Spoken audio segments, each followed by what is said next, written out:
Welcome students. It is Social Science second lesson oda continuation. First நம்ம இந்த லெசன்ல என்ன பார்த்தோம்? Stone Age பார்த்தோம். அதாவது மக்கள் எப்படிலாம் முன்னேற ஆரம்பிச்சாங்க, ஆதி காலத்து மக்கள் அதாவது எப்படி கல்டிவேட் பண்ண ஆரம்பிச்சாங்க அப்படின்னு சொல்லி பார்த்தோம். அந்த லெசன்ல ஸ்டோன் வீல்ஸ் அப்படின்ற கான்செப்ட்ல இப்போ வரப்போம். பார்க்கலாமா? புக் பேஜ் எடுத்துக்கிட்டீங்களா? ஓகே.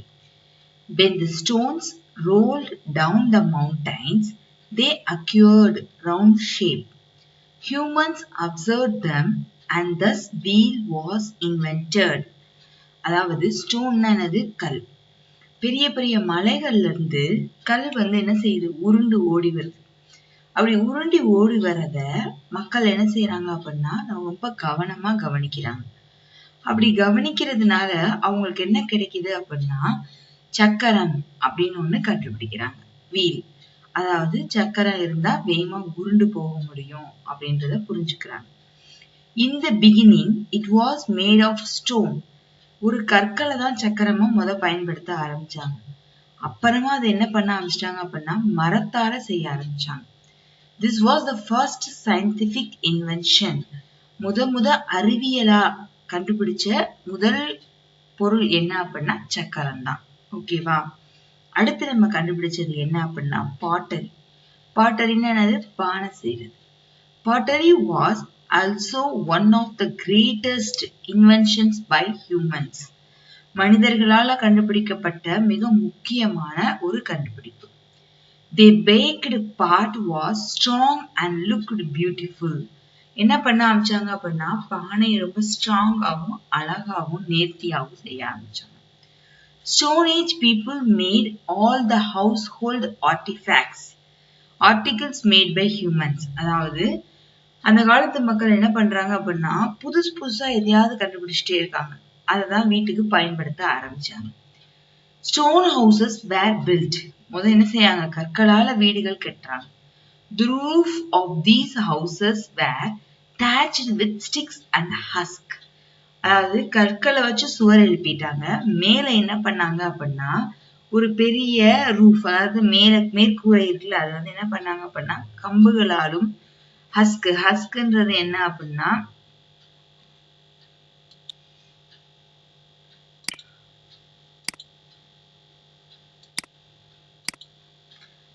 ஹஸ்க் அப்படின்னா என்ன அப்படின்னா அதாவது ஒரு விலங்குகளுடைய வெளித்தோல். ஓகேவா? அது இறந்த விலங்குகளுடைய தோலை பயன்படுத்த ஆரம்பிச்சாங்க. கம்புகள் அதை வச்சு என்ன செய்யறாங்க அப்படின்னா மேற்கூரை ரெடி பண்றாங்க. After this several inventions where mat. இதுக்கப்புறம் என்ன ஆகுது அப்படின்னா நிறைய கண்டுபிடிப்புகளை அவங்க கண்டுபிடிக்கிறாங்க. Human started living in a settled life. மக்கள் என்ன செய்ய ஆரம்பிக்கிறாங்க அப்படின்னா நாடோடிகளா தெரிஞ்சுக்கிட்டு இருந்தாங்கல்ல, அதுக்கப்புறம் என்ன பண்றாங்க அப்படின்னா ஒரே இடத்துல தங்கி அங்கேயே வாழ ஆரம்பிக்கிறாங்க. The period which has written documents are called historical period. எங்கெல்லாம் அவங்க எழுதி வைக்க ஆரம்பிச்சாங்களோ அதுதான் நம்ம என்ன சொல்றோம்னா வரலாற்று காலங்கள் அப்படின்னு சொல்றோம். These documents help us to know about the lifestyles of the people, events, food habit, culture, art, architecture, literature, etc. So இந்த காலங்கள்ல இருந்து நம்ம என்ன கத்துக்கலாம் அப்படின்னா அந்த காலத்து மக்களுடைய லைஃப் ஸ்டைல் எப்படி அவங்க வாழ்ந்தாங்க, அவங்க என்னென்ன நிகழ்வுகள்லாம் செஞ்சாங்க, அவங்களுடைய உணவு பழக்கம் என்ன, அவங்களுடைய பாரம்பரியம், அவங்களுடைய கல்ச்சர் என்ன, ஆர்ட் அவங்க என்னெல்லாம் கண்டுபிடிக்க ஆரம்பிச்சாங்க, அவங்களுடைய கலை நயம் என்ன, அவங்களோட படிப்பு எப்படி இருந்துச்சு இப்படின்னு சொல்லி ஒவ்வொரு கேட்டகரியிலையும் அவங்கள பத்தி நம்ம நிறைய விஷயங்கள் தெரிஞ்சுக்கிறோம். Agriculture was an important activity in the history of humans. எல்லாத்தையும் விட மிக முக்கியமானது என்ன அப்படின்னா அக்ரிகல்ச்சர், அதாவது விவசாயம் பண்ண கத்துக்கிட்டாங்க. They started cultivating crops. தானியங்களை பயிரிட்டு கல்டிவேட் பண்ண ஆரம்பிச்சாங்க. பயிரிட்டு அதை விளைச்சலை எடுக்க ஆரம்பிச்சாங்க. They showed seeds and harvested crops. தானியங்களை விளைவிச்சாங்க. They found it convenient to live along the river as crops grew well near the river. அவங்க என்ன செய்யறாங்க அப்படின்னா ஆறு இருக்க பக்கங்கள்ல தங்க ஆரம்பிச்சாங்க. அங்க விளைவிச்ச கிராப்ஸ் வந்து நல்ல விளைச்சலை கொடுக்குதுன்றத புரிஞ்சுக்கிட்டாங்க. அங்க இருந்தோம்னா தண்ணிக்கு ரொம்ப ஈஸியா இருக்குன்றதையும் தெரிஞ்சுக்கிட்டாங்க. சோ அது பக்கத்துல என்ன ஆகுது அப்படின்னா அவங்களுடைய செட்டில்மெண்ட் வளர ஆரம்பிக்குது. Burial plots called urns have been excavated in which the dead bodies were placed and buried under the ground. என்ன பண்ணாங்க அப்படின்னா இறந்தவங்களை புதைக்க கத்துக்கிட்டாங்க. அத வந்து ஒரு பானை மாதிரி பெருசா செஞ்சு அதுல அவங்கள படுக்க வச்சு அதுக்குள்ள அவங்கள உட்கார வச்சு புதைக்க பழகிக்கிட்டாங்க. 20 lakhs years ago man walked straight. 20 லட்சம் ஆண்டுகள் என்ன செய்யறாங்க அப்படின்னா மக்கள் நடந்துகிட்டே இருக்காங்க. Around 3 lakhs years ago he spread all over the earth. உலகத்துல இருக்க எல்லா இடங்களிலையும் அவங்க பரவ ஆரம்பிச்சாங்க. He cultivated around 8,000 years ago. அவங்க தானியங்களை விளைவிச்சு பயிரிட்டு வர ஆரம்பிச்ச காலமே 8000 ஆண்டுகள். Since then civilization started around 300 years ago. அதாவது 300 வருடங்களுக்கு முன்னாடி நாகரிகங்கள்லாம் படிப்படியா வளர ஆரம்பிச்சிச்சு. ஒரு மனிதன் ஃபேமிலியா மாறுறான், அப்புறம் சொசைட்டியா மாறுறான், அப்புறம் குரூப்பா மாறான். எப்படி அவன் அப்புறம் ஆளுமையா அட்மினிஸ்ட்ரேஷன் பண்ணணும் அப்படின்னு சொல்லி கத்துக்கிட்டு அவனுடைய வாழ்க்கை முறை அப்படியே மாறிடுச்சு. இங்க இருக்க பொருள் எல்லாம் அந்த காலத்து மனிதர்கள் பயன்படுத்திய பொருட்கள். இதெல்லாம் எப்படி நமக்கு கிடைச்சிச்சு அப்படின்னா டிக் பண்ணி கண்டுபிடிச்சோம். அதாவது கீழடி இதுமே நிறைய இதுல தோன்றாங்கன்னு சொல்லி பார்த்தோம்ல. சோ அந்த மாதிரி. At the end of New Stone Age, copper was invented. அந்த காலத்துல நியூ ஸ்டோன் ஏஜ் மக்கள் என்ன பண்றாங்க அப்படின்னா காப்பர் தாமிரத்தை கண்டுபிடிச்சாங்க. In this age, both stone and copper were used. இந்த காலத்துலதான் என்ன பண்றாங்க அப்படின்னா கற்களும் பயன்படுத்துறாங்க தாமிரத்தையும் பயன்படுத்துறாங்க. இந்த பீரியட என்னன்னு சொல்லுவாங்க அப்படின்னா சால்கோலித்திக் ஏஜ். என்னன்னு சொல்லுவாங்க சால்கோலித்திக் ஏஜ் அப்படின்னு சொன்னாங்க. அடுத்து என்ன கண்டுபிடிக்கிறாங்க அப்படின்னா பிரவுன்ஸ், அதாவது துத்தநாகம் was produced when copper, zinc and tin were mixed together. அதாவது ஜிங்க்னா துத்தநாகம், பிரவுன்ஸ்னா என்ன அப்படின்னா வெண்கல பாத்திரம்னு சொல்லுவாங்க வீட்டுல. அந்த வெண்கலம், இந்த வெண்கலத்தை வச்சு எல்லாம் பயன்படுத்த ஆரம்பிச்சாங்க. ஒவ்வொரு உலோகமா அவங்க கண்டுபிடிக்கிறாங்க. ஒவ்வொரு உலோகத்தோட பயன்பாடை புரிஞ்சுக்கிட்டு அதுக்கு தகுந்த மாதிரி அதை பயன்படுத்த ஆரம்பிக்கிறாங்க. The period when people made tools from an alloy. alloyனா ஒரு கலவையான அந்த உலோகங்கள், சரியா? Called bronze was called bronze age. இந்த மாதிரி உலோகங்களை பயன்படுத்த ஆரம்பிச்ச காலத்தை என்னன்னு சொல்றோம் அப்படின்னா bronze age அப்படின்னு சொல்றோம். ஓகேவா? அடுத்தது after this humans found iron and started using iron tools and weapons. அதுக்கப்புறம் என்ன வராங்க? இரும்புக்கு வராங்க. இரும்பால செய்யப்பட்ட கருவிகளையும் ஆயுதங்களையும் பயன்படுத்துறாங்க.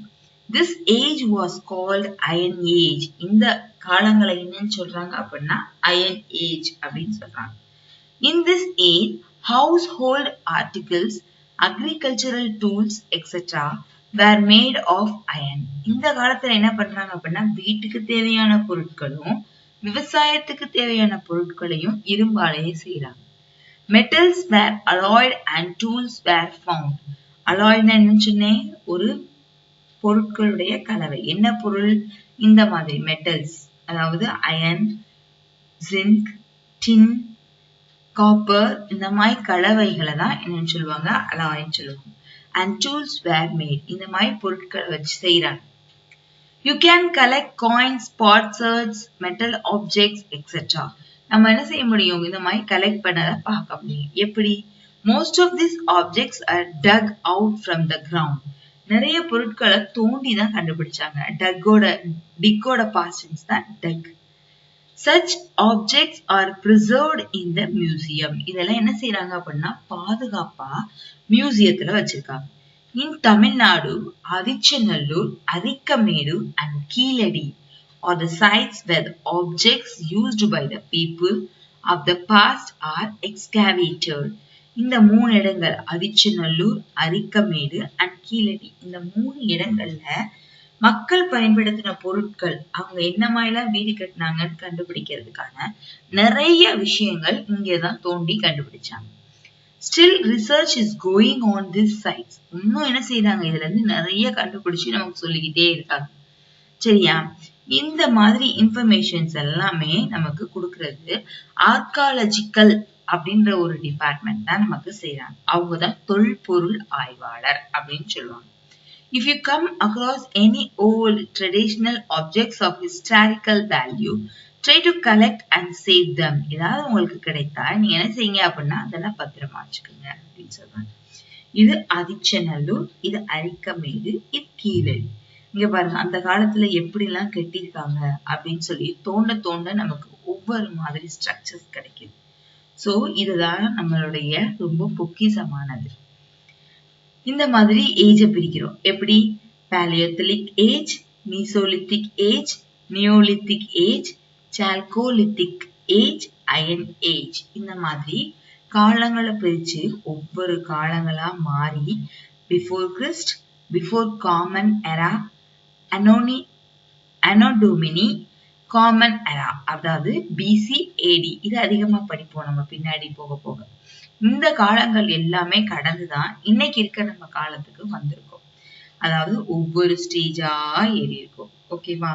The term chronology is used to express the historical events in respect of dates and years in the order of their occurrences. அதாவது ஒவ்வொரு காலங்களையும் பிரிச்சு வருடங்கள் வரியா, நாட்கள் வரியா என்னென்ன கண்டுபிடிச்சாங்க படிக்கிறதுக்கு பேர் தான், பிரிக்கிறதுக்கு பேர் தான் குரோனாலஜி. அந்த மாதிரி பிரிச்சு நமக்கு கொடுக்குறாங்க. சோ இந்த மாதிரி ஒவ்வொரு நாணயங்கள் உருவாகுது. Study of coins is called numismatics. நாணயங்களை பத்தி படிக்கிறதுக்கு பேர் என்னது? Numismatics. All types of coins, right from metals to paper, help to learn about the kings and economic conditions of their period. Coins எல்லாம் எதுக்காக தெரிஞ்சுக்கணும் அப்படின்னா, அந்த காலத்துல மன்னர்களோட ஆட்சியில எப்படிலாம் அந்த காயின்ஸை பயன்படுத்தினாங்க, எந்த மெட்டல்ஸ் யூஸ் பண்ணிருக்காங்க, அப்ப அங்க இருந்த பொருளாதாரம் எப்படி இருந்தது அப்படின்றத தெரிஞ்சுக்கிறதுக்கான படிப்பு தான் அந்த காயின்ஸோட படிப்பு தான் நியூமிஸ்மேட்டிக்ஸ். இதெல்லாம் படிக்கிறப்ப நமக்கு இந்த இன்ஃபர்மேஷன்ஸ் எல்லாம் கிடைக்குது. Scripts inscribed about the king's rule. People or society on racks and walls are called inscription. Usually they are found on temple walls.